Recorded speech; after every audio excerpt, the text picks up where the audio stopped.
Bueno, hoy es el Día Mundial de la Conciencia sobre el Estrés. ¿Quién no se ha sentido estresado en algún momento de su vida? ¿Quién no está estresado en este momento? Pero realmente, ¿cuándo es estrés o cuándo es cansancio? ¿Cuándo ese dolor de cabeza es estrés o es otra cosa? ¿Cuándo esa falta de energía o de concentración es estrés o es otra cosa? Saludamos a esta hora a la doctora Mejibe Majul, que es médica cirujana especialista en neurología y también integrante de la Asociación Colombiana de Neurología. Doctora Majul, bienvenida. Gracias por estar aquí en la tertulia de RCN Radio. Bienvenida. ¿Aló? Bueno, ya vamos a restablecer nuevamente el contacto.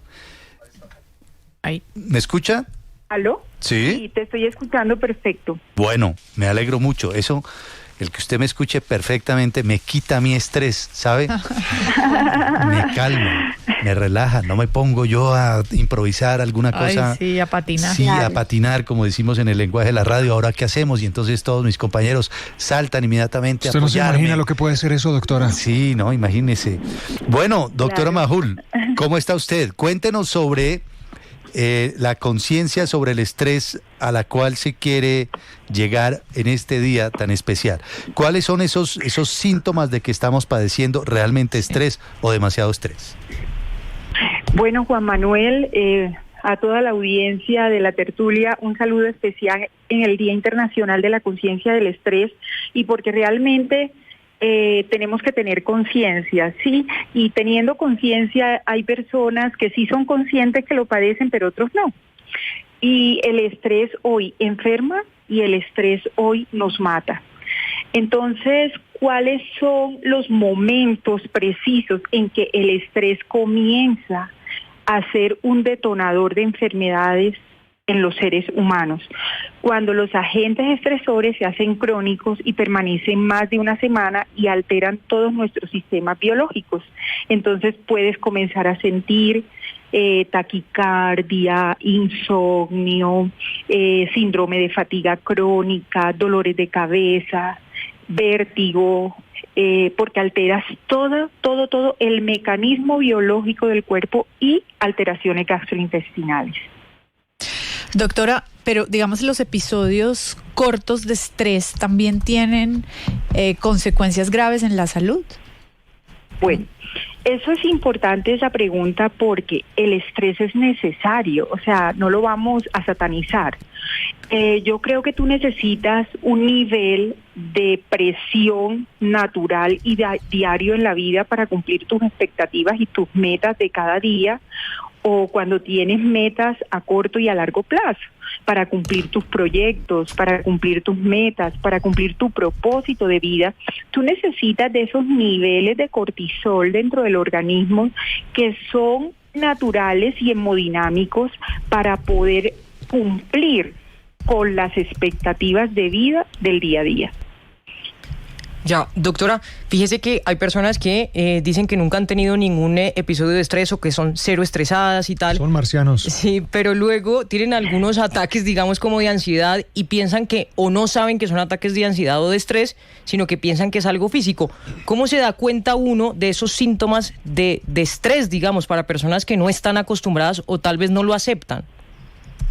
Hay una cosa y es, mira, por eso se llama el Día de la Conciencia del Estrés. Y con eso comencé. Hay personas que no son conscientes de, ellos dicen, y aquí consultan, cuando uno le comienza a hacer, por ejemplo, los test para manejo del estrés, dice, me dicen que estoy estresado, pero mi vida está normal. Yo tengo un trabajo, una familia, mis hijos están sanos, mi entorno está como ha estado siempre. Doc. Sí. Bueno, ya restablecemos. Ahí entramos nosotros en el típico estrés radial, ¿no? Sí. ¿Qué vamos a decir ahora? ¿Qué dijo la doctora? ¿Cómo resumimos lo que dijo? Pero sí, el punto que plantea Kelly es muy importante, ¿verdad? No se acepta que se tiene ese estrés y nos desestresamos y retomamos la comunicación con la doctora Majul. Perfecto, entonces vamos a retomar. la conciencia del estrés. Hay personas que creen que no están estresadas porque tienen su vida normal, sus hijos sanos, su trabajo, van, vienen, están y se sienten bien, pero consultan porque tienen dolor de cabeza, porque no pueden dormir, y esos son síntomas de estrés. Entonces, no tienen la conciencia. Ahora, el hecho de que te estés gozando la vida y tengas un estrés positivo, y esos son síntomas de estrés. Entonces, no tienen la conciencia. Ahora, el hecho de que te estés gozando la vida y tengas un estrés positivo, eso no quiere decir que estés estresado. Hay de estrés positivo y negativo. Voy a colocar el ejemplo claro. Cuando uno se va de vacaciones a Europa a recorrer museos, a recorrer todo, llega al país feliz y contento de las vacaciones, pero llega cansado de caminar. Entonces necesita vacaciones de las vacaciones para después retomar el trabajo, ¿cierto? Eso es un estrés positivo. Un estrés negativo, el tráfico de Bogotá, al que nos sometemos todos los días y que vamos contra el tiempo, a cumplir citas, a hacer nuestros proyectos, a la parte laboral, y peor aún, si te pinchas con el carro en la 30 en pleno tráfico y vas para el trabajo en el centro. Entonces, mira que ahí el estrés es negativo. Entonces, hay que mediar cuál es el estrés positivo, estrés negativo, pero que con los niveles de cortisol altos puedes desequilibrar tu organismo. Doctora, ¿cómo podríamos ver, si tuviéramos una maqueta del cuerpo humano, cómo se vería el estrés penetrando las fibras más finas del cuerpo humano? ¿Cómo es esa invasión de estrés negativo en los distintos lugares en la geografía corporal? Bueno, es distinto cuando tú tienes una imagen que mostrar, pero estamos hablándole a la audiencia. Entonces, para que me entiendan, el cerebro es un órgano noble, el cerebro es nuestro órgano que nos hace un mamífero diferente y comunicativo, porque nos hace conscientes para tomar decisiones, hablar, escribir y hacer una cantidad de cosas con nuestras funciones mentales superiores. ¿Quién percibe el estrés? El cerebro. Y es una presión. Y tú respondes en lucha o en huida. Entonces, ¿qué alteras? El eje hipotálamo, hipófisis adrenal. Ahí tendríamos que comenzar a hablar de cosas biológicas que tal vez no entiendan. Entonces, se desencadena a través de la hipófisis la hormona corticotrópica que le dice al cerebro, estaré estresado, pero está tan estresado que ya no sé qué hacer con la hormona que me está inflamando esa parte del cerebro de la neurohipófisis. Entonces lo manda a la pituitaria y la pituitaria se inflama y dice, ya no aguanto más, y lo manda al torrente sanguíneo. Entonces, ¿dónde lo va a mandar? A las glándulas suprarrenales, y en las glándulas suprarrenales le dice, oye, me está inflamando porque esta persona sigue estresada, desencadenemos el cortisol. Y el cortisol hace un neurofeedback que inflama el cerebro e inflama otros órganos, y ahí es donde los agentes estresores alteran los sistemas biológicos y también el sistema nervioso autónomo. El sistema nervioso autónomo es ese encendido y apagado que tiene uno en el organismo, y es el simpático y el parasimpático. Nosotros hoy estamos aquí charlando, si no tenemos que pensar, óyeme, que nuestro corazón funcione, no. Uno lo relaja, el otro lo contrae, y así se forman las pulsaciones en el corazón. Wow. ¿Qué pasa en las crisis de estrés y de ansiedad? Te pones taquicárdico y tú dices, yo estoy de pronto taquicárdico y no sé por qué, porque estás estresado. No sé si, espero que me hayan entendido. Sí, claro. No, muy interesante, claro. Muy interesante todo el recorrido que hizo usted por el cuerpo humano, comenzando por el cerebro. Pero entonces yo creí que no iba a poder responderle la pregunta a Javi, que tiene unas preguntas del otro mundo, pero lo hizo muy bien. Pero doctora, en términos sencillos, esa bola que sale del cerebro y que recorre el cuerpo, la alerta roja es cuando regresa después de haber inflamado muchas regiones del cuerpo y regresa al cerebro a seguir inflamando. Sí, claro, porque es que hay mecanismos que se conocen internos, por ejemplo, que son los neurofeedback. Y esos neurofeedback a través del torrente sanguíneo son los que nos alteran todo. Ahora, doctora Mejibe Majul, o Majul, ¿cómo lo pronuncio el apellido? ¿Majul? Majul, sí. Como Isolina Majul, la gran ajedrecista. Sí, claro, Isolina es prima mía. ¡Oh, no! La grandiosa ajedrecista colombiana. Wow. Isolina Majul. Bueno, Claro que sí. qué bien, un abrazo para ella. La seguimos admirando enormemente a Isolina por tantas alegrías que nos dio. Sí. Una pregunta, suponiendo que se logra el cometido de hoy, que es hacer conciencia sobre el estrés en nuestra vida, ¿verdad?